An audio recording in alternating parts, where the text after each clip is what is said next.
You've seen it before. A painting that looks like a toddler scribbled on it with a crayon sells at an auction for $50 million. You look at it and think, who is stupid enough to pay that much for this? Here's the secret. The buyer isn't stupid. They don't even like the painting. In fact, they might never even hang it on a wall. They aren't buying art, they're buying a tax receipt.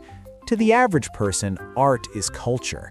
To the ultra-wealthy, art is an unregulated currency, a magic wand that makes taxes disappear, and the easiest money laundering machine in history. Here is exactly how the scam works. First, you have to understand why art is special. If I tell the IRS that my Honda Civic is worth $5 million, I go to jail for fraud. Why? Because the market price of a Honda Civic is public information. It's a fact. But art?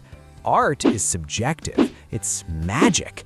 If I buy a painting from an unknown artist for $10,000, and then I get my buddy, who happens to be a professional appraiser, to say it's actually a masterpiece worth $2 million, guess what? It's worth $2 million. There is no blue book for art. The price is whatever a small group of rich people agree it is. And this brings us to the charitable loophole. Let's say you made $10 million this year. The government wants to take 37% of that in taxes.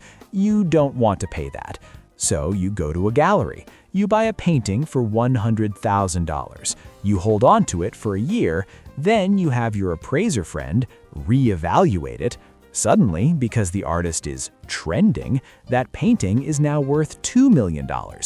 You didn't do anything. The paint didn't change, but the paper value did.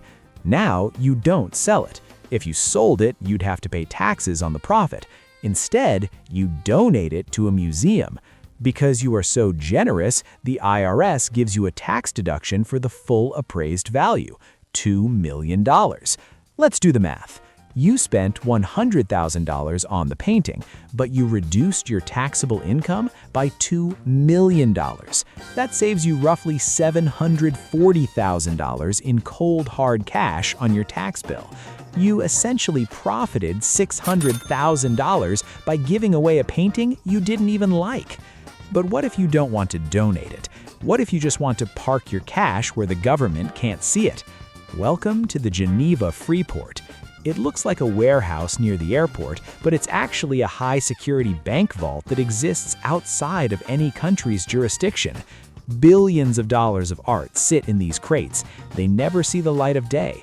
A painting might be sold 10 times in 1 year. It never leaves the shelf. The only thing that moves is the ownership paper. It's like trading Bitcoin, but physical. And because the art technically never enters a country, nobody pays sales tax, nobody pays import duties, and nobody knows who owns what. So the next time you see a news story about a blue square selling for $80 million, don't get angry. Don't ask, is this art? It's not art. It's a poker chip. It's an invoice. It's a get-out-of-jail-free card. The artist gets famous, the billionaire pays zero taxes, and the museum gets a new exhibit. Everyone wins. Except, of course, you.